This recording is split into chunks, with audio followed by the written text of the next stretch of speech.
What's going on, everybody? It's Dan back with another Moonshine Talking, and today we are going to talk about Electric Wizard. I don't know how many of you are familiar with Electric Wizard. They're one of my favorite doom, stoner doom bands on the planet. I've probably been listening to them since the early 2000s. I honestly, I couldn't even remember when I first heard them. I came across them online at some point, and yeah, I just got hooked immediately. They had this dark, heavy, very Sabbath laden feel to their music. Very riff heavy, lots of groove, a lot of repetitiveness that is commonplace within doom and stoner metal bands. And yeah, I just love it. They're one of my favorite bands of all time. I really enjoy them. I was super stoked when I found out they were coming to town in 2019. They came to Florida back then. They had never been to Florida before, never been back since. So it was super cool, and they were right in they were in the Bay Area, so it was awesome. I felt very privileged to be able to see them. They had Midnight open for them, so I had never seen Midnight before, and then that's when I got hooked on Midnight. So it was a cool show. It was a good time. So I figured go through the history of the band, just a brief history if you're not familiar with them. Go through the albums, and then we're gonna rank them, and I'll let everyone know how I feel the albums rate. And yeah, so first of all, they were formed in 1993 in Bournemouth, Dorset, in the United Kingdom in England. Before they were Electric Wizard, the main member, the sole member, original member of the band, the creative force behind it, the band leader is Just Osborne. He's the only one who's been with the band since day one. It's his band. There's been multiple lineup changes, which we'll get into, but he's been the sole proprietor of the Electric Wizard brand. They started out as first he was in a band called Lord of Putrefaction, then went into a band called Thy Eternal Grief. Then he started a band called Eternal. And a lot of that stuff, if you really want to dig deep into this band's discography and history, you can find on this. It's a pre-Electric Wizard. It's basically all of their demos, those three bands I just named. It's their demos and all the music they're in. So it's a cool find, if you're a completionist or you like collecting, or you're into a certain, you're into them, then that's what I'd pick up. It's definitely a cool thing to have, a cool get. But then starting off in '94, they probably signed before '94, but they signed with Rise Above Records, Lee Dorian's label, and they put out their self-titled Electric Wizard. This one is this one's killer. It's got some really good. They were more back then. I would say they were more along the stoner doomy vibe. Is more like similar to Sleep. They as far as the songs were good on it. There's eight songs on the entire album. Electric Wizard, the title track, uh, Devil's Bride, Stone Magnet. Those are all standout tracks on this album. I love in Electric Wizard they got this really cool about halfway through the song they got a couple of cool riffs that they start doing like the dum dum dum dum dum dum dum dum anyhow. So it's fun. It's a fun song, a fun track. It's a good listen. Devil's Bride. There's actually a cool video on YouTube that somebody they looped the movie Devil Rides Out, and they did a music video with the song and the footage from the film. So that was kind of cool. That was a cool little thing to do. Give me 1 second here if you don't mind. So that was their first album. Then in January '97, once again for Rise Above, they put out Come My Fanatics. This is the '06 repressing of it. The original had a different album cover. Again, more along the stoner doom vibe. This one had a couple of bonus tracks on it, Demon Lung and Return to the Sun of Nothingness. But probably my favorite songs on here, I'd say would be Dumantia. That's got just a killer intro to it with the guitar leads that they start the song off. And I love the guitar tone on it. Early on in the career, I'm not so certain like later on, but I know they tend to use the Boss Hyper Fuzz pedal, and that's got a very unique sound to it. And it was kind of a trademark of the guitar tone that Justin used on the albums. And Return Trip, that's another good one. And again, this is another really good album. Um, I'm gonna go into the band members in a second. I want to gloss over that, but then next up in October of 2000, this is probably the one that most people are familiar with, is Dope Throne. And this one is another killer album. Again, it's probably the one they're most synonymous with. Venom Sabbathi, Dope Throne, Funeralopolis, We Hate You. Uh, all killer tracks. There's 8 tracks on this. It's an hour and 11 minutes long, so it's a long one. It's a long listen. Probably I'll bouncing around a little bit, but that's probably the one negative or drawback that probably people would say about them, and I get it. Sometimes it'd be a bit too repetitive and long, and after a while you start losing your patience for listening to it because it's like, all right, I get it. Like I would even joke sometimes, like with certain if I hear certain things on the radio and I'm hanging out with people or I'm at work and I hear a song that's real repetitive. Like for example, I don't know if any of you are familiar with that band Daft Punk. They're a pop, like electronic, whatever the hell, just pop garbage band. A lot of their stuff is very repetitive.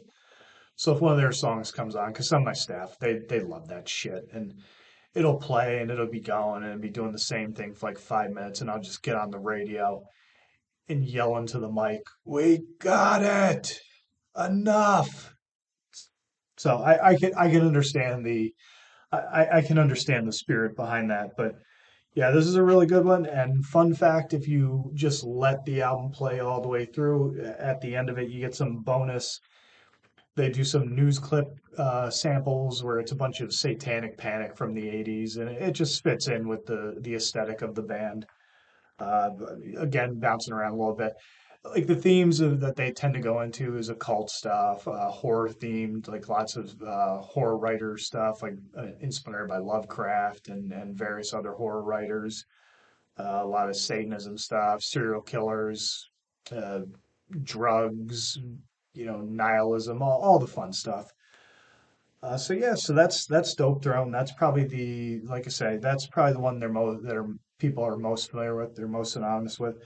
And their fourth album is Let Us Pray. That came out in March of 2002. Once again on Rise Above, and 6 tracks. It's roughly 44 minutes long.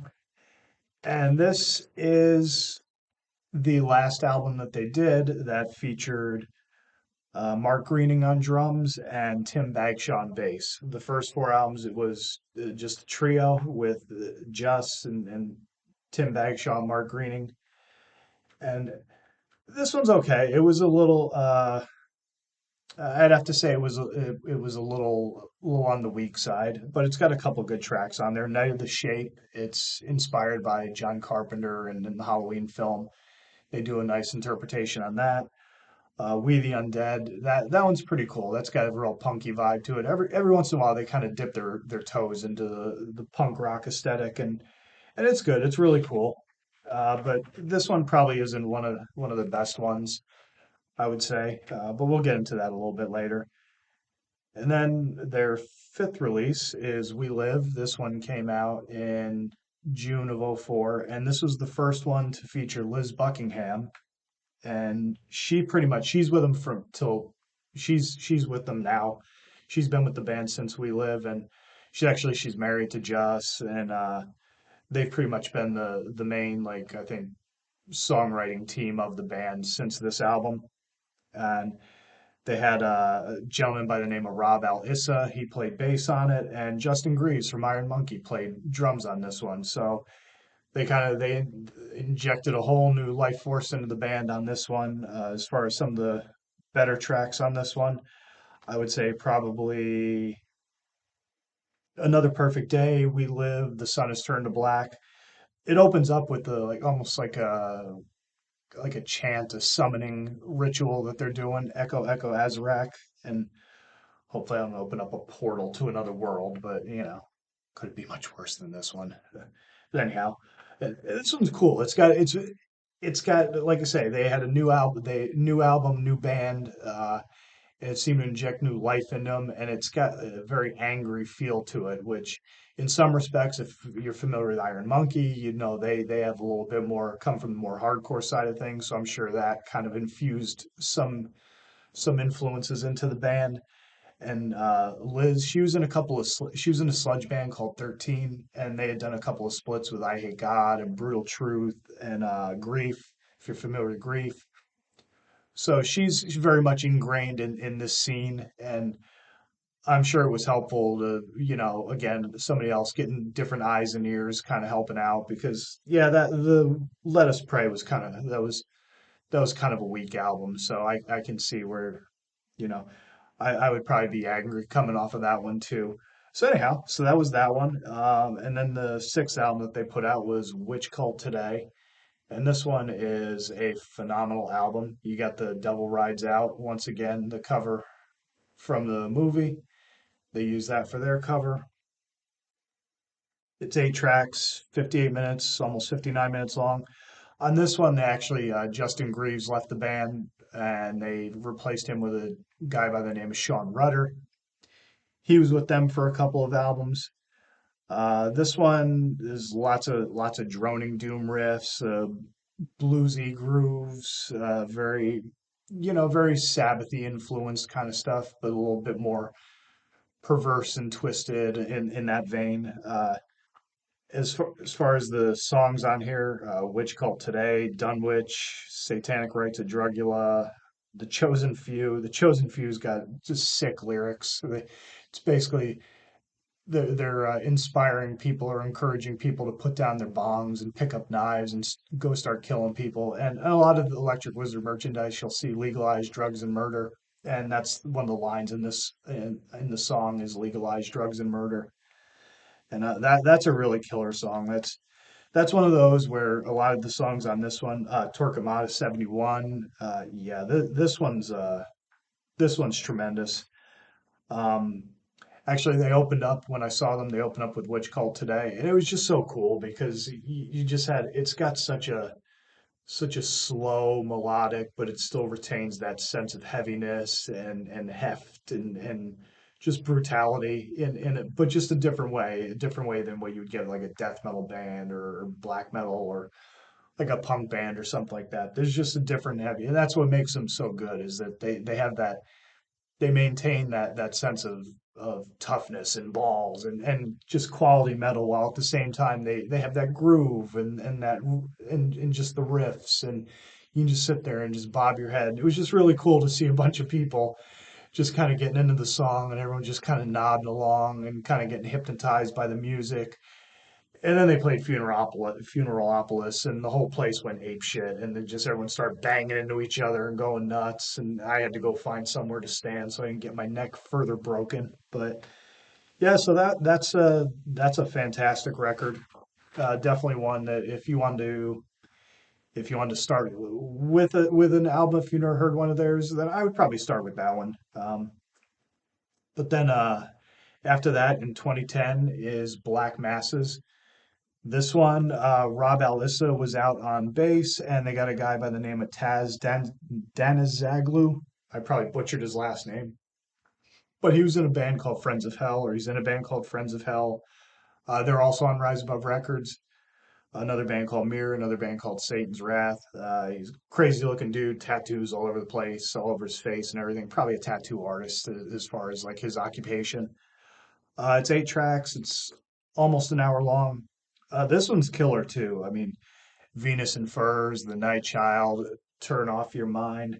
Turn off your mind is part of my singing. I know it's awful, but anyhow. Uh, Scorpio's Curse. Yeah, this one's a tremendous one. This one's really killer. Um, yeah, so that's another cool one to check out. After that, they left Rise Above and they wound up on Witchfinder, Spine Farm Records, and they put out Time to Die. On this one, they Mark Greening came back into the band and he played drums and Taz was out of the band, and Count Orloff, which happened to be just Osborne, he did the bass tracks on it, and this one's all right. It's got a couple of good songs on it. Incense for the Damned, Time to Die, they're pretty good. But I'd say by and large, this one was again kind of like drifting into weaker territory because the songs they kind of took on a little bit more of a psychedelic feel, but there was also a lot of droning. And sometimes that can get to the point where it's like, okay, this one's kind of hanging out a little bit too long. Maybe is there a point to any of this? So that's kind of in some ways how I felt about it. But what was really cool about it is that throughout the album, they interspersed samples of news clips from the Ricky Casso murders, which, if you recall, I did a video on Acid King, the band, and that Ricky Casso was called the Acid King, and he killed a friend over a friend of his or somebody that he knew. A bunch of drifters and homeless people, drug addicts. It was all over drugs, and they were all screwed up on PCP and what have you. And he was all into all sorts of evil, dark shit and killing the guy and telling him to, to pray to Satan before he dies and all that sort of stuff. It was really kind of a bizarre thing. And then he ended up he and his accomplices. Uh, I think one turned on him, but Casso killed himself in jail before he even got to trial. So that was the end of that one. And yeah, it was a pretty tragic story, but yeah, it was cool. They interspersed a lot of that within the album, so it kind of gave it kind of like a gimmicky, not in the pejorative sense, but I think you kind of get what I mean. It just kind of had a theme coursing through it, and actually they did one song which was I say destroy those who love God. That's more of an instrumental, and then they play a lot of the news clips within that one. So that's another half. It's a decent one. It's cool, but like I say, it kind of the songs themselves they kind of hang out a little bit too long. They get a little bit too drony and whatnot. And then finally, their last album that they put out in November 2017 was Wizard Bloody Wizard, which I'm sure you can imagine where they got that title from, where the inspiration for that came from. In this one, they recruited Simon Poole and Clayton Burgess. Clayton Burgess on bass, Simon Poole on drums, and if I'm not mistaken, I think that's probably the band that I saw when they toured here. And yeah, they did the one album. It's 6 tracks, 42, 43 minutes long, and this one had a little bit more of a kind of more of a combination of the psychedelic, more traditional doom feel, kind of like think like Pentagram, a band like that. There's a song on here, "Hear the Siren Scream." That one has a lot of you could hear Pentagram doing that one, and it would probably fit into one of their albums. "Morning of the Magicians." That one's a cool song. It's also the longest song on the album. It's 11 and 18 minutes long, so it's kind of funny. Like I was saying earlier, like normally something like that, I'd be like, "All right, we got it," because it's 11 minutes long. There's 3 verses in it. All 3 verses have 4 lines in it. And then one chorus with 4 lines, and it's repeated all throughout. So it's just like, all right, I could see where people would go, okay, enough of this. This sucks. But I enjoyed it. I thought it was cool, and I enjoyed it a lot. So that is pretty much that's the overrun of their discography. So now, Eddie, let's do this. Let's shoot this fucker. So we're gonna rate these things. Um, Starting out last, I would have to say "Let Us Pray" is number 9. That one's probably like I said, that one's the weakest of the bunch. It didn't have a lot happening there. I don't know what happened there, but that one was not a good one. That one, I would have to say that one was a stinker. That was a real letdown. Other than the couple tracks I mentioned, there really wasn't much there on that one. So that one was number 9. Number 8, I would have to say was Wizard Bloody Wizard, their last one. It just again they had a couple of good songs on it, but it was one that it just kind of background music. There really wasn't there was nothing special to it. So it just kind of, it sat down towards the end of the list for me. And then at number seven, I would have to go with Time to Die. That one was kind of, like I say, some of the songs just hung on too long. And the only reason I didn't have it at eight instead of seven was because mixing in the Acid King stuff kind of gave it a bit more of a unique flavor. Where when I had heard Wizard Bloody Wizard, I thought I had remembered it being a little bit better than Time to Die, but then I listened to him again and I was like, maybe. I mean, there's a case to be made, I guess, on any given day. They could switch it. I could switch it up, but by and large, I would have to say that that's probably an accurate run, an accurate one, I should say. I'll spit that out properly. Then after that, because I didn't put these in the order that I wanted them, I would say probably I'd have to go with,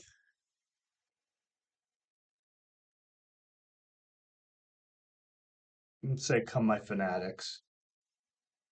And not because there's anything wrong with this, it's just this is the way that I'm rating them. And again, this is a killer one. I love this one. I especially like Dumantia. If that's another, if you want to hear just individual songs by the band, that's one that I would dip into. That's definitely well worth it. But yeah, everything's got to be ranked. You're doing rankings. Everything's got to go somewhere. So that's where that goes. And then up next, I would have to go with the debut album, Electric Wizard. Again, very good, very stoner rocky. Think Sleep, and that's what I would that's what I would rate that one. And it's good, but it's not it's not amazing. After that, I would have to say Black Masses would be number four. This is where it got tough. It was funny because when I was listening to these and then I was going through them and I was kind of first I was trying to outline all the different albums. I was like, oh yeah, that one's definitely gonna be high up on the list. This one's gonna be number one. And then I started getting into the last few here. I was like, oh shit, this one, and then this one is like, oh no, no, this one's definitely got to be number one. So it was kind of fun getting into it at this point because it was like, yeah, these are my favorites. These are some of the best ones. I would have to say this is kind of where it got tough, but I would have to I'd have to put, you know what? I'm gonna, on the fly, I'm gonna do this. I'm gonna say number four is gonna be We Live. Even though it was a good, for me, it was a good return to form for them. I'd have to say that Black Masses might beat it out a little bit with just the songs on it. But again, these could go either or. So we're gonna go with that. We're gonna edit this. We're gonna do it live. We're gonna do this live on the fly, and I'm gonna go with that. I'm gonna go with Black Masses, and then number two, I'm gonna go with Dope Throne. I am not gonna change this. This one, even though it's the most synonymous one with the band, I would have to say that Witchcult Today is probably my favorite Electric Wizard album. I mean, geez, everything on this album is killer. I mean, from Witchcult Today to Dunwich to Satanic Rites and Drugula. Raptus is an instrumental. It's a cool palate cleanser if the palate is being cleansed with LSD.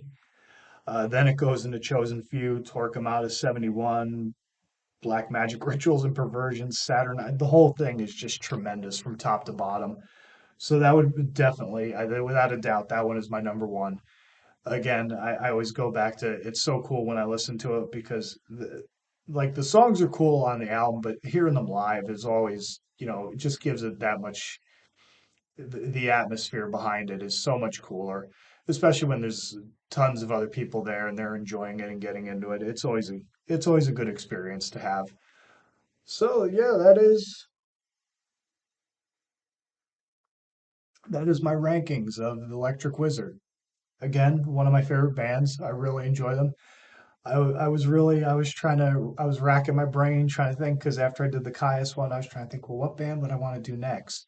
And I had a couple ones in mind, but I said, you know what I'm gonna do? I'm gonna do the Wizard because I don't really hear a lot of people talk about them, and I love them. I think they're a great band. I enjoy them a great deal, and yeah, I just don't hear a lot of people talking about them too much. But they're a little underrated, but I really enjoy them. So if I introduced anybody to them, that's great, killer. If not, if you're like, ah, they suck, that's fine too. That's your opinion. Again, this is all subjective, and you see this all could change in an instant as far as opinions and whatnot. So yes, that's that. So I hope you enjoy it. That is my album ranking. If you like this, you like the video, give it a like, give it a comment. Let me know what you think. If you're familiar with them, if you're not familiar with them, if you're gonna check them out, if you think they're shit, whatever the case might be. It's all good in the hood, baby. But yeah, so that's that. So I will talk to you all soon. I'm not gonna do the catchphrase. Just everyone take care, have a good one, and we'll see you next time. Later.